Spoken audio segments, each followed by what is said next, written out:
Halo Sobat Maya, apa kabar kalian semua? Semoga aja seperti biasa ya, selalu sehat, selalu bahagia, dan makin sukses. Nah, di video kali ini kita akan membahas tentang saham IPO Maha.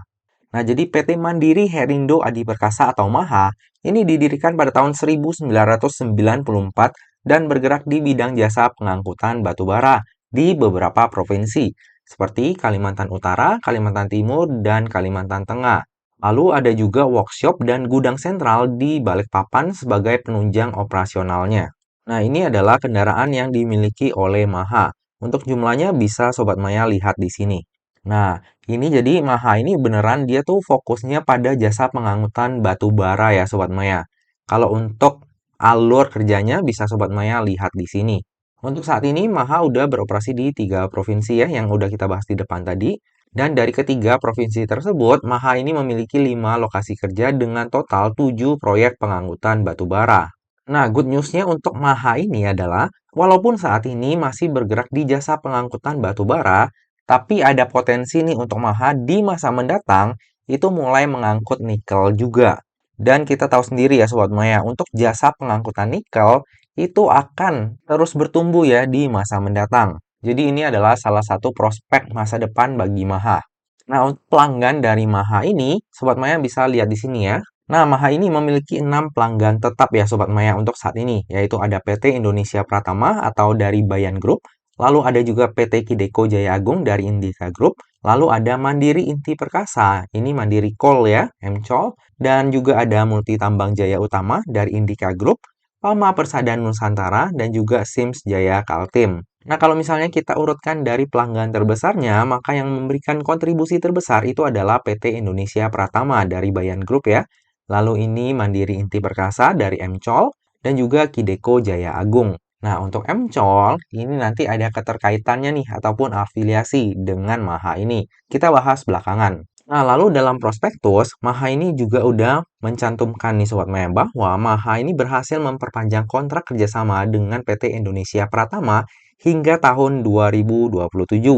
Kalau misalnya kita lihat track record-nya dari tahun 2020, 2021 ke tahun 2022, setiap tahun kan kontraknya ini selalu nambah ya untuk nilainya. Jadi dengan adanya perpanjangan kontrak kerjasama ini, ya tentu saja ini kayak nge-secure ya Sobat Maya untuk pendapatannya dari Maha at least hingga tahun 2027. Nah, selanjutnya kita lihat para pemegang sahamnya. Nah, untuk pemegang sahamnya ini lumayan banyak ya Sobat Maya, tapi didominasi oleh PT Edika Agung Mandiri yang memegang sebesar 46% kepemilikan saham. Lalu, untuk ke semua pemegang saham ini akan ada lock-up period hingga 8 bulan dari semenjak Maha ini listing di bursanya kita. Nah, kalau misalnya kita breakdown lebih detail nih Sobat Maya, dari struktur kepemilikan saham, maka di sini kita akan menemukan nama Bapak Edi Sugianto. Nah, bagi yang belum tahu, Bapak Edi Sugianto ini adalah pengendali dari MCOL. Nah, MCOL ini kan udah listing duluan ya di bursanya kita Sobat Maya. Dan kalau misalnya kita lihat track record-nya, dari sisi momentum jangka pendek, oke, walaupun nggak arah ya di hari pertama, tapi masih hijau, terus sampai 3 hari itu hijau, terus ada koreksi, baru kemudian ngebut banget. Jadi bagi yang ikutan IPO-nya MCOL, itu baik momentum jangka pendek ataupun agak long term, itu juga masih cuan. Nah, kalau dulunya MCOL itu listing di harga 1000-an, maka Maha ini akan berbeda Sobat Maya. Jadi di struktur IPO-nya, sebanyak-banyaknya 4,1 miliar lembar saham atau mewakili sebanyak 25% dari modal ditempatkan dan di store penuh yang akan ditawarkan kepada masyarakat. Untuk harga penawarannya sendiri itu berkisar antara 118 hingga 128. Sehingga dana yang akan diraup dari IPO ini adalah sebanyak-banyaknya sebesar 533 miliar. Nah, jadi berbeda dengan MCOL yang waktu itu listing di harga 1000-an, Maha ini listing di harga yang lebih rendah nih Sobat Maya. Tentu saja kalau misalnya listing di harga yang lebih rendah, ini akan membuat retail itu lebih tertarik ya untuk ikutan IPO-nya Maha. Nah, lalu dana IPO tersebut akan digunakan untuk tujuan-tujuan sebagai berikut. Yang pertama, sekitar 60% akan digunakan untuk pembelian armada truk baru. Lalu, sisanya sekitar 40% itu akan digunakan untuk pembelian sekitar 50 unit dolly dan 100 unit vessel untuk peningkatan kapasitas produksi dan peremajaan unit.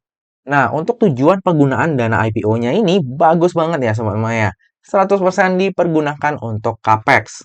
yang tentu saja akan meningkatkan kinerja Yamaha di masa mendatang. Lalu kita beralih ke underwriter-nya. Yang akan menjadi underwriter di IPO Yamaha ini adalah Trimega Sekuritas Indonesia atau dengan kode brokernya LG. Nah, LG ini jarang ya mengawal saham IPO Sobat Maya. Di tahun 2023 ini hanya ada 2 saham yang dikawalnya, dan di tahun 2022 pun hanya ada 3 saham IPO yang dikawal oleh LG. Namun, kalau misalnya kita lihat dari sisi track record-nya, ini bagus semua ya Sobat Maya. Belum ada satupun saham yang dikawal oleh LG ini tutup di zona merah di hari pertamanya listing. Dan yang menarik di sini adalah LG ini hingga saat ini belum pernah menjadi underwriter tunggal nih Sobat Maya. Jadi semua saham IPO yang dikawal oleh LG ini, 5 saham ini, itu semuanya LG joinan dengan underwriter lain. Jadi kalau misalnya di Maha ini LG itu menjadi underwriter tunggal, menurut saya malah akan jadi lebih menarik lagi. Nah, gimana nantinya kinerja LG? Mari kita saksikan di IPO-nya Maha ini. Oke, kita lanjut melihat laporan keuangannya. Kalau misalnya kita lihat dari sisi aset, ini terus meningkat ya dari tahun ke tahun Sobat Maya. Namun dari sisi liabilitas juga seperti itu ya, selalu meningkat dari tahun ke tahun. Dan kalau misalnya kita lihat dari sisi ekuitas, ini juga terjadi peningkatan ya dari tahun ke tahun. Cuma per 31 Maret 2023 ada sedikit penurunan dibandingkan akhir 2022. Nah, bagi Sobat Maya yang concern terhadap daftar efek syariah, jika kita lihat dari sisi rasio utang dan juga sektor usahanya, maka Maha ini akan masuk ke dalam daftar efek syariah. Lalu di sisi aset tidak lancar, ini juga ada hal yang menarik nih Sobat Maya. Karena untuk Maha ini, dia juga ada investasi saham. Nah, untuk investasi sahamnya bisa kita lihat di sini ya. Ini MCOL alias perusahaan terafiliasi ya. Mereka pegang 507 miliar rupiah dengan harga per 31 Desember 2022. Jadi lumayan besar ya. Ibaratnya ini hampir sepertiga dari asetnya Maha. Dan kalau misalnya kita lihat per 31 Desember 2022, untuk investasi saham MCOL, ini memberikan keuntungan ya bagi Maha. Untuk investasi saham seperti ini, itu bisa menjadi sisi positif, bisa juga menjadi sisi negatif, tergantung dari mana Sobat Maya melihatnya. Yang jelas, kalau misalnya kayak MCOL itu bagi dividen, Yamaha ini akan kecipratan juga. Oke, lalu kita melihat dari sisi kinerjanya. Nah, kalau misalnya kita lihat dari sisi kinerja, ini dari sisi pendapatan selalu naik ya dari tahun ke tahun Sobat Maya. Jadi per 31 Desember 2022, pendapatan dari Maha ini sebesar 1,6 triliun dan menghasilkan laba bersih itu sebesar 501 miliar. Tentunya ini lumayan gede ya Sobat Maya. Jadi ini kayak 30% net profit margin, which is gede banget ya. Cuma di sini kita perlu memperhatikan juga nih Sobat Maya. Dari keuntungan ini ada juga bagian dari keuntungan investasi, lalu juga pendapatan lain-lain. Jadi untuk 501 miliar ini itu nggak pure dari pendapatan usahanya ya, tapi ada juga dari keuntungan investasi dan juga pendapatan lain. Cuma walaupun keuntungan investasi ataupun pendapatan lainnya ini kita exclude, menurut saya untuk kinerjanya dari Maha ini juga masih cakep. Cuma yang perlu kita pertimbangkan adalah kalau misalnya Maha ini ya di tahun 2023 itu belum mulai mengangkut nikel dan masih mengangkut batu bara, ada kemungkinan pendapatannya bakalan turun di tahun 2023. Karena kita tahu sendiri ya, untuk harga batu bara itu juga turun. Dan kemungkinan jasa keruk ataupun jasa pengangkutan batu bara itu juga akan menurun nih di 2023 Sobat Maya. Jadi bagi Sobat Maya yang ingin keep saham Maha ini dalam jangka waktu panjang, saat ini sih secara laporan keuangan per 31 Desember 2022 bagus ya. Cuma kalau misalnya Sobat Maya mau keep dalam jangka waktu panjang, ya Sobat Maya juga harus memperhitungkan faktor-faktor lain ya, kayak harga batu bara, terus apakah nanti dia akan ngangkut nikel ke depannya, dan juga project-project baru dari Maha. Lalu sebagai tambahan nih buat Sobat Maya, apalagi yang mau keep saham Maha ini dalam jangka waktu panjang, jadi Maha ini menawarkan itu akan membagikan ya dividen itu sebanyak-banyaknya 40% dari saldo laba positif mulai tahun buku 2023. Jadi kalau misalnya kita lihat historinya MCOL itu juga rajin banget Sobat Maya untuk bagi dividen. Nah, Maha ini kemungkinan besar juga akan seperti itu. Dan kalau misalnya kita lihat kebijakan dividennya, ini udah dari tahun 2019 nih Sobat Maya. Bagi dividen terus rutin nih, bagi dividen terus ya. Dan ya semoga setelah di IPO akan makin rajin lagi dan makin konsisten untuk membagikan dividen. Lalu kita beralih ke valuasinya. Nah, Untuk valuasinya, saya bikin earning-nya ini di tahun 2022, dan equity-nya saya udah nambahin di 31 Maret 2023, plus kemungkinan dana IPO yang diperoleh ya Sobat Maya. Jadi ini saya bikin di rentang harga IPO-nya di 118 dan juga 128. Nah, jadi kalau misalnya nanti Maha ini listing di harga terendahnya yaitu 118, maka PER-nya itu akan berada di 3,92 kali dan PBV-nya di 1,25 kali dengan market cap sebesar 1,9 triliun. Lalu jika Maha ini listing di harga tertingginya yaitu di harga 128, maka PER-nya akan berada di 4,25 kali dan PBV-nya di 1,32 kali. Sehingga market cap-nya itu akan berada di 2,1 triliun. Nah, untuk valuasi dari Maha ini menurut saya sangat menarik ya Sobat Maya. Dan ini tergolong murah nih untuk ukuran saham IPO. Cuma kembali ya, bagi Sobat Maya yang mau keep saham ini dalam jangka waktu panjang, perlu memperhatikan lagi ya, apakah nantinya pendapatan dari Maha ini akan secemerlang di tahun 2022. Mengingat harga batu bara juga lagi anjlok. Nah, dari tadi udah banyak hal yang kita bahas, sekarang tiba juga kita ke bagian kesimpulan. Kesimpulan yang pertama, model bisnis dari Maha ini bagus ya, dan masih punya prospek cerah, karena ada potensi untuk pengangkutan komoditas nikel di masa mendatang. Nah, Maha ini juga terafiliasi dengan MCOL ya, yang dimiliki oleh Bapak Edi Sugianto, salah satu Crazy Rich di Indonesia. Dan Maha ini juga selalu rutin ya membagikan dividen dari tahun ke tahun. Dan hal ini tentunya akan menjadi sentimen positif ya bagi Sobat Maya yang berencana keep saham ini dalam jangka waktu panjang. Kesimpulan yang kedua, valuasi Maha ini cenderung murah ya untuk ukuran saham IPO. Dana IPO-nya juga sangat bagus, jadi penggunaan dana IPO-nya sangat bagus.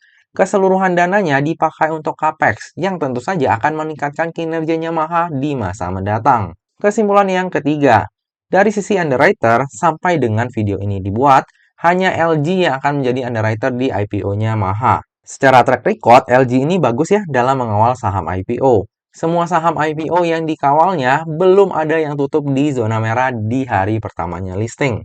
Nah, mari kita nantikan ya, apakah nantinya Maha ini bakalan tutup di zona hijau, arah, atau malah tutup di zona merah. Kesimpulan yang terakhir, saya sendiri akan memanfaatkan momentum IPO untuk mendulang cuan. Dari sisi fundamental, oke. Dari sisi underwriter, oke.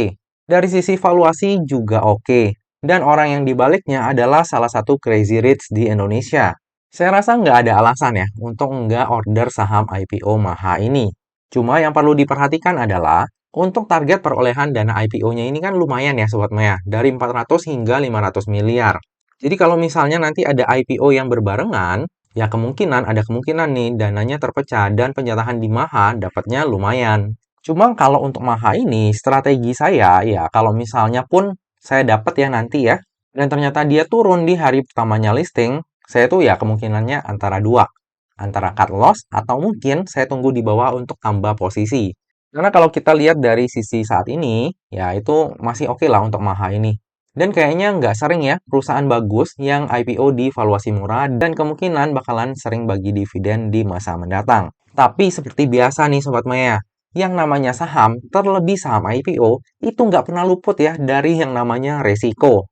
Mau perusahaannya sebagus apapun, kalau misalnya mau koreksi, ya bisa-bisa aja koreksi.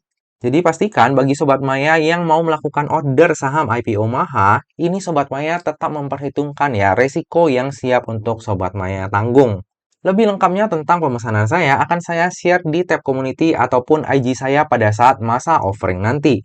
Nah Sobat Maya, demikianlah video review saham IPO Maha. Semoga aja video ini dapat bermanfaat bagi Sobat Maya semuanya dan dapat menjadi bahan pertimbangan nih. Apakah nantinya Sobat Maya akan membeli saham IPO Maha atau enggak? Nah, Sobat Maya, akhir kata jangan lupa untuk selalu jaga kesehatan, jangan lupa untuk selalu bahagia, dan semoga perjalanan investasi kita selalu cuan bareng-bareng ya. Sampai jumpa di video review saham IPO selanjutnya. Dah!